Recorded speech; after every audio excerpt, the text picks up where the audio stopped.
Hello, I'm Kelly, and this is Kelly Loves Books and Movies. And I'm at the park, and the little cottonwood trees are just shedding all over. So if it looks like it's snowing, it's just the cottonwood trees. All right, this is my May wrap up. I read 6 books in May, and I felt like I finally. Can I catch one? I got one. I gotta make a wish. All right. Hopefully that wish comes true. Okay, anyway, I feel like my reading slump is kind of over. So I did get 6 books in.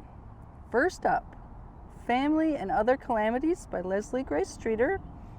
This actually came out just the other day, June 1st, I think. I got it from the Amazon First program, so I read it like as soon as it early May. And there's also going to be airplane noises because it's just the way it is here. Anyway, I have followed Leslie Grace Streeter for a while. She used to be a columnist for the Palm Beach Post when I lived in South Florida, so I read her a lot then. And then now she lives in Baltimore and works for the Baltimore Banner, I think. I don't know, but this is her second book, first novel. She wrote a book back. It came out like right when COVID started, so. And that was called Black Widow, about her year. Her husband died young unexpectedly. It's very good. You should check that out too if you sounds interesting. But anyway, Family and Other Calamities. This is about Dawn, and she is an entertainment journalist, and she goes back to Baltimore to bring her. She lives in LA. She's going back to Baltimore with her husband's ashes, like a year after he died, some length of time. It wasn't like immediately, to have a ceremony with his family and whatever. She goes back. She finds out that a movie is being made of a story that it was her story back when she was like just out of school, like in her first jobs. It was her story, and one of her friends stole the story from it and won lots of awards, and it was a big deal. So she gets back to Baltimore and finds out that's happening, and all sorts of shenanigans happen. It's funny. It's a little tearjerker here and there. I really loved it. I loved it. Definitely one you should check out, I think.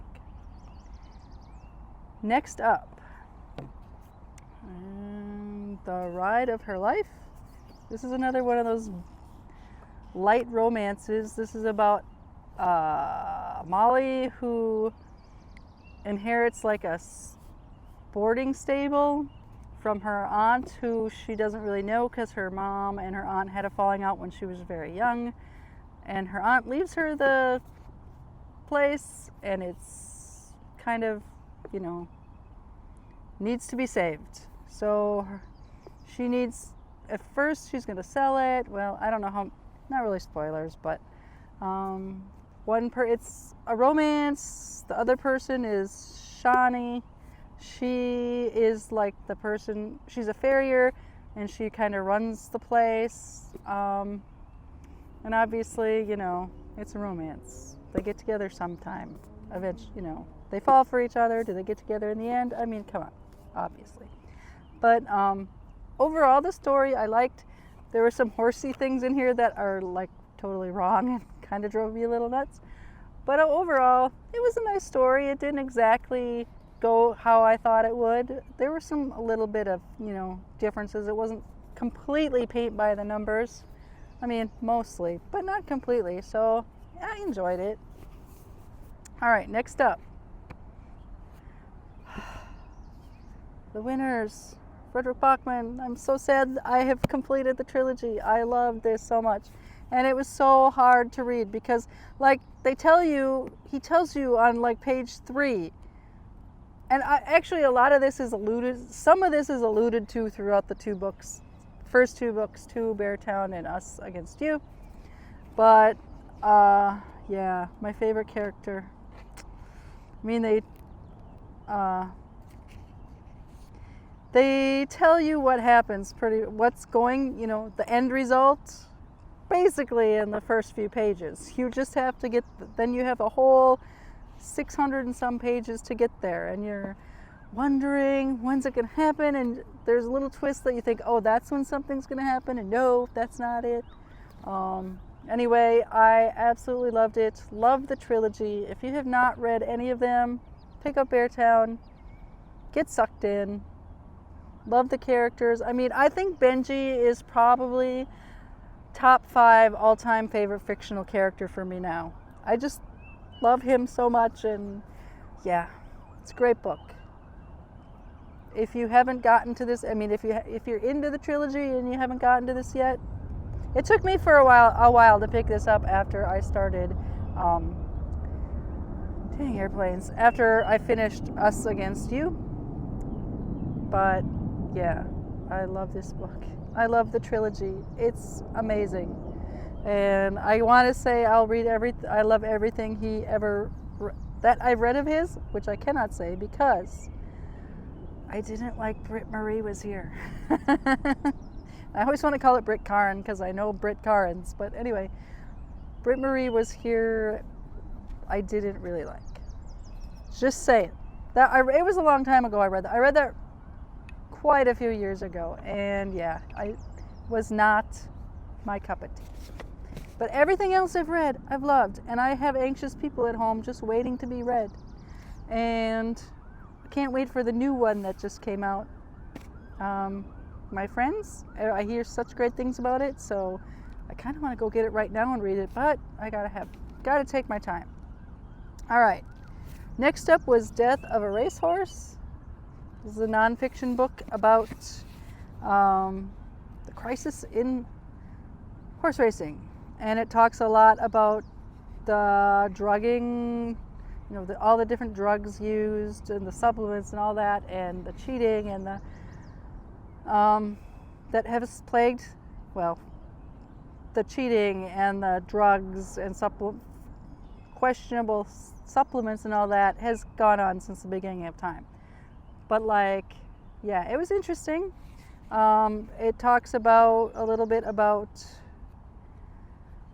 Bob Baffert. Why his name was escaping me, I don't know. So yeah, talks about him and his scandal and getting disqualified from the Kentucky Derby after Medina Spirit won. This book was, if you don't know anything about horse racing, this will probably be interesting. A lot of this I already knew, and it was really pretty dry, but there was still a lot in it that was informative and kind of refreshed my mind on some things I had forgotten about. So overall, if you're interested in horse racing, or this, what's going on, what the current, state of the sport is, you might be interested. Otherwise, it's pretty good, but not for everyone. Next up was Dream On, Ramona Riley. This is Ashley Herring Blake's newest book. I mean, I liked it. It's another one of those stupid, fluffy romances. It is about, I forget the girls, Dylan, and Dylan is a celebrity. She's like an actress, super popular, so the paparazzi follows her everywhere and all that. She goes to this small town and she meets Ramona, whom she actually had met once when they were children, and romance kind of goes how you think it's gonna go, but it was still fun and interesting. But yeah, I didn't know if I was gonna like it because I did not like Iris Kelly Does Not Date, and Iris Kelly makes a cameo appearance in here. So this is apparently going to be another trilogy. I mean, there's a side Ramona's best friend is interesting. She might make an interesting book for a second book. We'll see. So if you like light, fluffy romances, this is that. You might like it.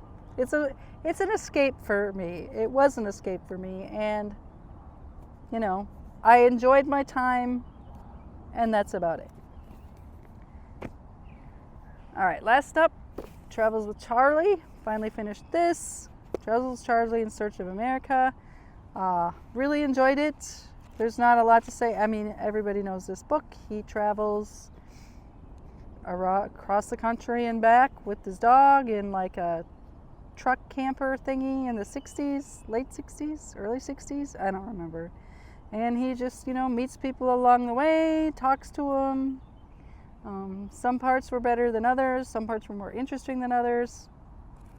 But yeah, it was good.